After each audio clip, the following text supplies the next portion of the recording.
جب سلطان عبدالحمید خان ثانی رحمۃ اللہ علیہ آپ کی پرورش آپ کی سوتیلی والدہ انہوں نے فرمائی اور انہوں نے سگی ماؤں سے بڑھ کے آپ کی پرورش کی، تو جب ان کا وصال ہوا آپ کی سوتیلی والدہ کا تو ان کی جتنی بھی جائیداد تھی انہوں نے ساری کی ساری جائیداد سلطان عبدالحمید خان کے نام کر دی۔ تو آپ رحمت اللہ تعالی علیہ محل میں آپ نے پرورش پائی، عربی زبان سیکھی، آپ نے مختلف علوم و فنون حاصل کیے اور بالخصوص قرآن پاک کی تفسیر اور حدیثوں کا مطالعہ آپ نے کیا، اور بالخصوص صحیح مسلم شریف امام مسلم بن حجاج قشیری کی جو کتاب ہے، قرآن کے بعد دوسرا نمبر ہے اس کتاب کا، یہ امام بخاری کے بڑے چہیتے شاگرد ہیں امام مسلم، اور امام بخاری کے اوپر جب سب نے چھوڑ دیا تھا امام بخاری کو، ہر ایک نے امام بخاری کو جب چھوڑ دیا، اس وقت بھی جو بندہ امام بخاری کے ساتھ رہا ہے وہ امام مسلم ہے۔ اور آج امام بخاری کو جو پذیرائی ملی ہے، امام بخاری کو آج جیسے دنیا جانتی ہے، یہ ان کے زمانے میں تھا ہی نہیں۔ ان کی کتاب امام بخاری کی کتاب قرآن کے بعد بخاری سب سے بڑی کتاب ہے، لیکن ان کے ساتھ زمانے والوں نے سلوک کیا، ان کو اپنے گاؤں سے نکال دیا، وہ کسی اور علاقے میں گئے وہاں سے نکال دیا، اور پھر جہاں جاتے لوگ ان کے دشمن ہو جاتے۔ اور ان کے زمانے والوں نے ان کے ساتھ یہ قدر کیا ان کا، اور لیکن آج ان کو اللہ نے کتنی پذیرائی دی، بچے بچے کی زبان پہ ہے بخاری شریف۔ اور علماء کرام اتنی دیر تک عالم بن کے مدرسے سے باہر نہیں نکلتا جتنی دیر تک وہ بخاری نہ پڑھ لے۔ سلطان عبدالحمید ثانی رحمۃ اللہ علیہ آپ مسلم شریف کا مطالعہ فرمایا کرتے تھے، آپ نے پھر اپنے چچا سلطان عبدالعزیز خان رحمۃ اللہ علیہ ان کے ساتھ دورہ کیا جرمن کا، پھر پورے یورپ کا دورہ کیا، تو آپ متاثر ہوئے جرمن سے، وہاں سے آ کے آپ نے یہ نقطہ نظر اپنا سامنے رکھا اپنے چچا کے، اور اپنے آگے اس کو اپنا انہوں نے گول بنایا، اپنا پرپس بنایا کہ میں انشاءاللہ اپنی فوج کو اپنی حکومت کو جدید طریقے کے اوپر لے کے چلوں گا۔ تو سب سے پہلے جو آپ نے کام کیا وہ یہ تھا کہ سلطان عبدالحمید خان ثانی رحمۃ اللہ علیہ آپ نے جتنے بھی بڑے بڑے پیر حضرات ہیں، بڑی بڑی گدیاں ہیں، بڑے بڑے علماء مشائخ تھے، ان کو آپس میں جوڑا۔ تو سلطان عبدالحمید خان ثانی رحمۃ اللہ تعالی علیہ آپ کے فجر کے بعد قرآن پاک کا مطالعہ کیا کرتے تھے، قرآن پاک پڑھا کرتے تھے، اور پھر روزانہ 7 سورہ یاسین شریف پڑھ کے اپنے کمرے سے باہر آیا کرتے تھے۔ فجر کے بعد سلطان عبدالحمید خان ثانی رحمۃ اللہ علیہ ڈیلی ان کا معمول تھا 7 سورہ یاسین پڑھا کرتے تھے، اور نقش بندیہ سلسلے میں آپ مرید تھے، ان کے آپ اوراد و وصائف پڑھا کرتے تھے۔ لیکن سلطان عبدالحمید خان ثانی رحمۃ اللہ علیہ آپ کو غوث پاک سرکار حضور غوث اعظم رضی اللہ تعالیٰ عنہ آپ کے ساتھ کتنی محبت تھی کہ آپ نے ان کے مزار کے اوپر جتنا بھی باریک کام ہے، ان کے مزار کے اوپر جتنا بھی جالیوں والا کام ہے، آپ نے سارا خود اپنے حکومت کے تحت کروایا، اور وہاں پہ پھر کروا کے ان کے مزار کی ایک سائڈ کے اوپر ان کا سلسلہ نسب اور دوسری سائڈ کے اوپر ان کا سلسلہ بیعت لکھ کے اوپر لکھا سلطان عبدالحمید کی طرف سے۔ تو آپ نے غوث پاک سرکار کے مزار کے اوپر یہ کام کروایا، اور پھر سلطان عبدالحمید خان ثانی رحمۃ اللہ علیہ آپ کا جو بڑا منصوبہ تھا وہ یہ تھا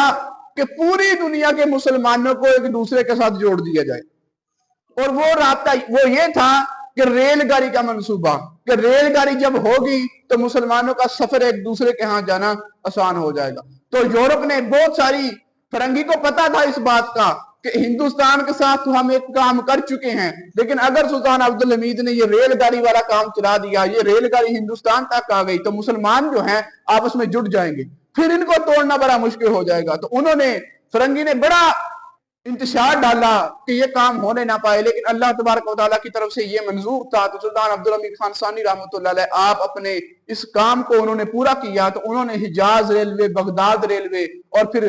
وہاں سے ہوتے ہوئے ترکی سے ہوتے ہوئے مدینہ شریف تک آپ نے ریلوے ٹریک جو ہے وہ بچھا دیے اور مسلمانوں کو اکٹھے جوڑ دیا، اور یہ ان کے لیے سب سے خوشی کی بات تھی۔ لیکن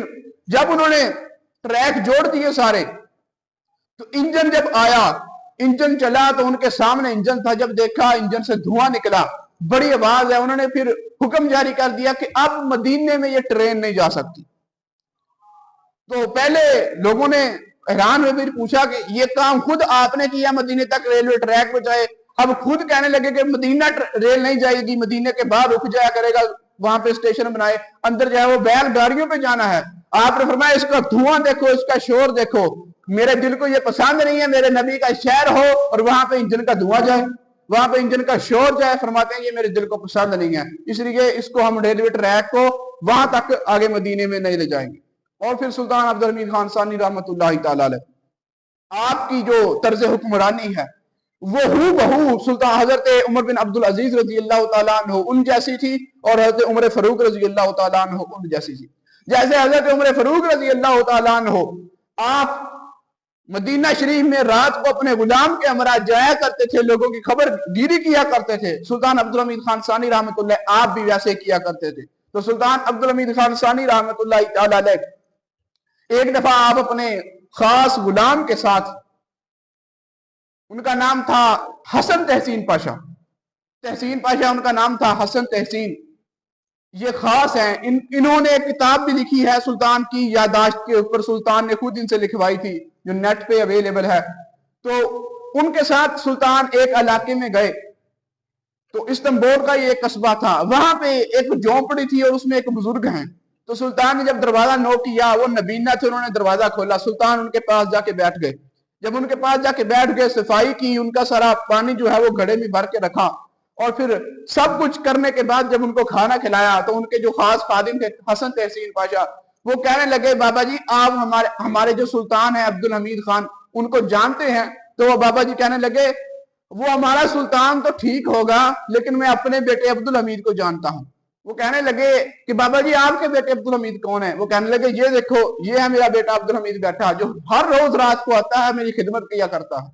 تو وہ حسن تحسین جو تھے وہ یہ سن کے رونے لگے اور بڑے متعجب ہوئے کہ اللہ تبارک و تعالیٰ نے ہمارے اوپر کیسا حکمران اور ہمیں عطا فرمایا ہے کہ جو رات کو اٹھ کے وہی کام کرتا ہے جو 1400 سال پہلے عمر فاروق کیا کرتے تھے۔ پھر انہوں نے بتایا کہ بابا جی آپ ہمارے جو سلطان ہیں عبد الحمید ان کے بارے میں کیا رائے رکھتے ہیں؟ تو انہوں نے کہا وہ بڑا نیک آدمی ہوگا، بڑا اچھا آدمی ہوگا کیونکہ اس کی رائے یہ کام کر رہی ہے۔ تو پھر انہوں نے بتایا بابا جی یہی ہیں وہ اصلی عبد الحمید خان جو آپ کی خدمت کیا کرتے ہیں۔ تو سلطان عبد الحمید خان ثانی رحمۃ اللہ تعالی علیہ آپ کی نماز کے ساتھ کیا محبت ہے۔ ایک دفعہ آپ کو فرنگی نے زہر دلوا دیا، جب زہر دلوایا گیا آپ کو تو عصر کا آخری وقت جا رہا تھا اور مغرب کا وقت شروع ہو رہا تھا، تو آپ کو زہر تھا بڑی دیا گیا تھا، بڑی تکلیف تھی، اٹھ بھی نہ پا رہے تھے، لیکن آپ نے فوراً جب آنکھیں کھولی تو دیکھا کہ سورج جا رہا ہے، تو آپ نے فوراً حکم فرمایا کہ پانی کا جو وہ ہے لوٹا کوئی چیز لے کر آؤ میرا وضو کرواؤ۔ تو انہوں نے کہا کہ کیوں؟ آپ نے فرمایا نماز کا وقت جا رہا ہے میں نے نماز ادا کرنی ہے۔ تو آپ کے مصاحبین پاس تھے، انہوں نے کہا کہ جناب آپ کی کمزوری ہے جسم میں، بہت کمزور ہیں آپ۔ انہوں نے فرمایا نہیں جلدی لے کر آؤ نماز کا وقت جا رہا ہے، میں نے نماز کو قضا نہیں کرنا، اسی وقت میں نماز ادا کرنی ہے۔ تو آپ کو جو آپ کی سیرت تھی اس سے زیادہ وہ آپ کے گھر والے متاثر ہوئے۔ پھر آپ رحمت اللہ تعالی علیہ قرآن پاک حدیث پاک کا مطالعہ بھی کیا کرتے تھے، لیکن آپ اپنی پریکٹس بھی کرتے تھے، تلوار زنی میں، شمشیر زنی میں اور اسی طرح نشانہ بازی میں بھی اللہ تبارک و تعالیٰ نے آپ کو بے مثال قوت عطا فرمائی تھی۔ اب جب آپ تلوار زنی کرتے تو ایسا لگتا کہ آپ کا مقابل کوئی تلوار زنی کر ہی نہیں سکتا، جب آپ نشانے بازی کرتے تو ایسا لگتا اللہ پاک نے آپ کو بے پناہ بصیرت عطا فرمائی ہے۔ تو یہ ساری بصیرتیں، ساری قوتیں یہ بندے کی نہیں ہوتی، بلکہ یہ بندہ جب رب کے ساتھ، دین کے ساتھ مخلص ہو جاتا ہے تو پھر اللہ اس کو عطا کر دیتا۔ عمر فاروق رضی اللہ تعالیٰ عنہ ان کو دیکھ لے، اتنے مضبوط آدمی۔ اسی طرح حضرت امیر معاویہ کو دیکھ لے، مولا علی شیر خدا کو دیکھ لے، تو یہ سب کچھ ان کے دلوں میں یہ نور مصطفیٰ تھا۔ تو اس نور مصطفیٰ کی برکت سے اللہ نے ان کو قوتیں، صلاحیتیں عطا فرمائی تھی۔ ایک ان کا جو ہے وہ کارنامہ وہ پوری قوم نہیں بھول سکتی کہ جب ہرزل تھیوڈور ہرزل یہودی رہنما اس نے ان کی بارگاہ میں جا کے یہ پیشکش کی کہ 50 لاکھ لیرہ وہ سلطان عبد الحمید خان کو ادا کرے گا اور سلطنت عثمانیہ کا قرض بھی یہودی ادا کر دیں گے، لیکن اس کے بدلے میں ان کو فلسطین، یہ جو اب موجودہ مسجد اقصی اور اس کا ارد گرد کا علاقہ ہے، یہ یہودیوں کو دے دیا جائے گا۔ تو سلطان عبد الحمید خان ثانی رحمۃ اللہ علیہ آپ نے تاریخی جواب دیا، آپ نے فرمایا تو یہ بات کرتا ہے اتنے پیسوں میں، تو فلسطین کیا ایک بلشت، ایک گٹھ بھی میں تم کو وہاں سے نہیں دے سکتا، کیونکہ یہ نہ فلسطین میرا ہے نہ یہ کسی اور کا ہے، یہ ہماری قوم کا ہے اور ہمارے رب کا ہے، ہمارے دین کا ہے، ہمارے نبی کا ہے۔ لہذا ہم اپنے جو معیار ہمارا جو ہے، جو ہماری مقدس جگہ ہے، ہم تم کو کبھی نہیں دے سکتے۔ اور فرمایا جب تک عبد الحمید زندہ ہے کوئی یہودی مسجد اقصی کی طرف نظر اٹھا کے بھی نہیں دیکھ سکتا۔ تو ایسا ہی ہوا جب تک سلطان عبد الحمید خان ثانی رحمۃ اللہ علیہ آپ حکومت میں رہے، اللہ تبارک و تعالیٰ نے آپ کو بے پناہ قوت عطا کی، آپ نے ساری زندگی مخالفین اسلام کے ساتھ لڑتے لڑتے گزار دی، اللہ پاک نے آپ کو بڑا مقام عطا فرمایا، اللہ تبارک و تعالیٰ سلطان عبدالحمید خان ثانی رحمۃ اللہ علیہ کے درجات بلند فرمائے، آمین۔ عاشقان مصطفیٰ کے دلربا عبدالحمید، عاشقان مصطفیٰ کے دلربا عبدالحمید، عاشقان مصطفیٰ کے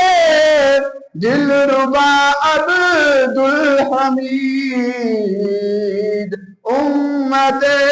مسلمہ کے رہنما عبدالحمید، امت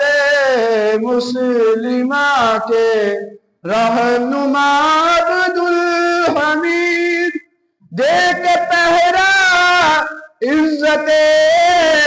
آقا پہ یہ بتلا دیا، دے کے پہرا عزت آقا پہ یہ بتلا دیا،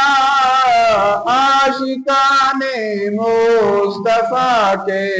پیشوا عبدالحمید، غلامان مصطفیٰ کے پیشوا عبدالحمید۔